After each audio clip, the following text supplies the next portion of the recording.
I was able to get early access to Jane Doe and never thought in a million pulls that I would actually be considering mating a rat. Not only did Hoyoverse exceed the non-existent expectation of a vermin-human hybrid, but they freaking nailed it. Everything from the swift movement and attacks down to the idle animations. I mean, just look at how she holds her hands by putting her thumbs in her straps.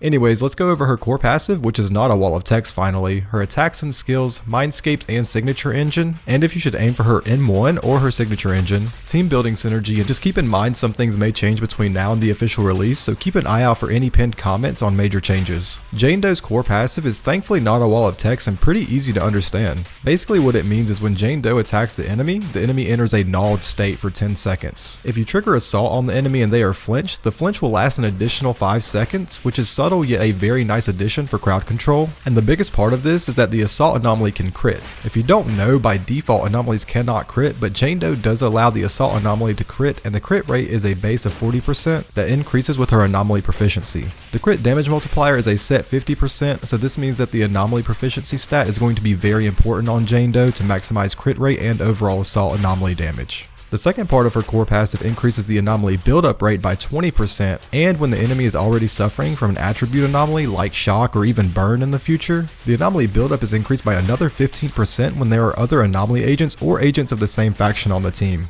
Before we go further, let's talk about Passion Stream. This meter bar over here is the Passion Stream. She can hold 2 stacks of it, and whenever Jane Doe does a perfect dodge, defensive assist, or deals any kind of damage to an enemy, she builds up the Passion Stream. Also, using a chain attack or ultimate will immediately max out the Passion Stream, and what it does is it unlocks new forms of her basic attacks and dodges. For example, her basic attack is a super fast 6-piece combo, but when she is in the Passion state, she unlocks a new move where you can hold basic attack, and Jane will do this spin to win Beyblade attack, and when you're using this attack, it is also going to generate passion. By default, JD has an extra dodge, and her dodge and perfect dodge also unlock alternative follow-up attacks when you're in the Passion state. If you haven't realized by now, keeping Jane Doe in the Passion state is going to be important to maximize her damage. Luckily, it's not that hard to do, it just really requires keeping her on the field. The rest of her kit is fairly simple. Her EX special does a series of kicks that remind me of Chingy's upper pole cuts. Her assists provide a nice AoE sweep follow-up attack. And her chain attack, remember, automatically puts her in the Passion state and also does a large AoE attack. Her ultimate puts her in a Passion state as well, maximizes the Passion Stream meter, and is the second biggest AoE sweep in the game behind Billy. I mean, he's got to have something going for him. Jane Doe's Mindscape one looks to be extremely important. Remember her spin to win basic attack she can cast when she is in Passion Stream? She can now cast it twice instead of once. Her anomaly buildup rate is increased by another 15% when in the Passion Stream, and each point of anomaly proficiency is going to increase her damage by 0.1% up to 30% at max. This Mindscape is almost doubling up her damage and efficiency. Mindscape 2 is pretty decent. Whenever assault is triggered, it's going to ignore 15% of the enemy's defense, and when the assault anomaly crits, it's going to increase the crit damage by 30%. M3 just increases the level of her skills by 2. Her M4 makes it whenever assault or disorder effects are triggered, the anomaly damage on your entire team is increased by 18% for 15 seconds. It's pretty solid and a big boost for anomaly disorder teams. M5 increases the level of her skills by 2. And her M6 is pretty broken.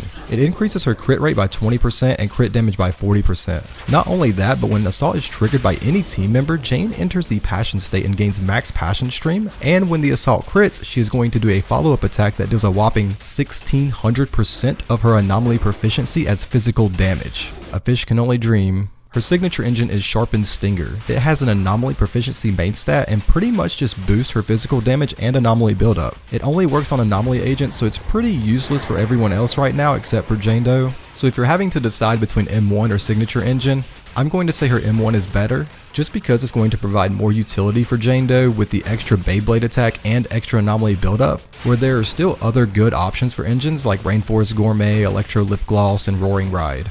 Now let's talk about team synergy, and the one that sticks out to me first is the cat and mouse team. Nekumata is a great burst DPS with low field time. Her core passive allows her EX special to deal more damage to enemies who have been assaulted, and Jane Doe specializes in this. She is going to require a good bit of field time to build up Anomaly, but her whole kit is focused around triggering Assault Anomaly and debuffing the enemy, which is perfect for Nekomata. For a third, you're really just looking at Chingy for a stunner. Seth could work here as well, even though he is defense. It's just going to be really important to proc Jane Doe's core passive ability where you need another agent from the same faction or another Anomaly agent on the same team. The second team that sticks out to me is an Anomaly Disorder team with Shock and Assault.